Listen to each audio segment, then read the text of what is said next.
Lolo, bakit po kahapon walang pumunta? Pero ngayon ang dami nila. Isang araw, tinanong ng isang batang babae ang kanyang lolo. Lolo, ano pong may tuturo ninyo sa akin na magiging mahalaga sa buhay ko? Matagal niya nag-isip ang matanda bago siya sumagot. Sa tingin ko, may isa akong napakahalagang aral sa buhay na maibabahagi sa iyo. Pero bago yan, may ipapagawa muna ako sa iyo. Isang bagay na makakatawag ng pansin ng buong kapitbahayan. Malaking bagay po ba yon?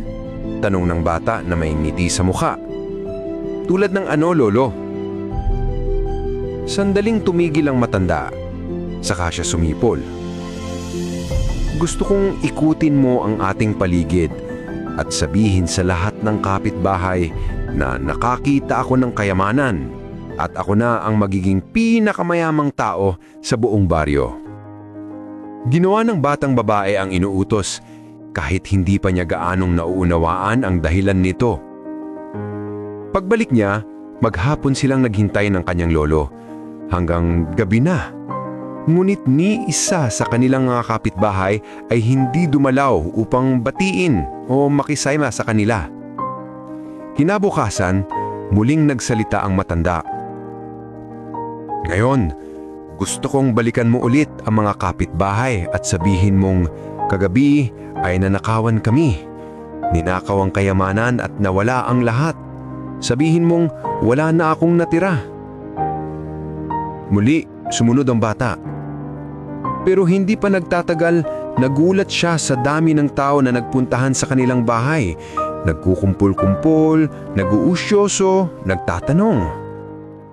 Lolo, tanong ng bata, bakit po kahapon walang pumunta pero ngayon ang dami nila? Ngumiti ang matanda at mahinahong sumagot. Kapag ang naririnig ng tao ay magandang balita tungkol sa iyo, kadalasan ay mananahimik sila, magwawalang kibo at mag-a-acting na parang wala silang alam. Pero kapag masamang balita ang kumalat, mabilis pa sa apoy ang pagkalat nito at pupunta sila para alamin kung totoo nga. Mas madali sa tao ang makisaya sa kapahamakan mo kesa makisaya sa tagumpay mo. Yumakap ang matanda sa kanyang apo, muling ngumiti at nagpatuloy. Ito ang tunay na leksyon sa buhay na gusto kong ituro sa iyo. Ang isa sa pinakamalalaking kasinungalingan na madalas nating marinig mula sa mga tao ay ang pagsasabing masaya sila para sa tagumpay mo. Ang totoo, karamihan sa kanila, kahit pa malalapit mong kaibigan o kapitbahay, ay hindi gusto na nangungusang ka sa kanila.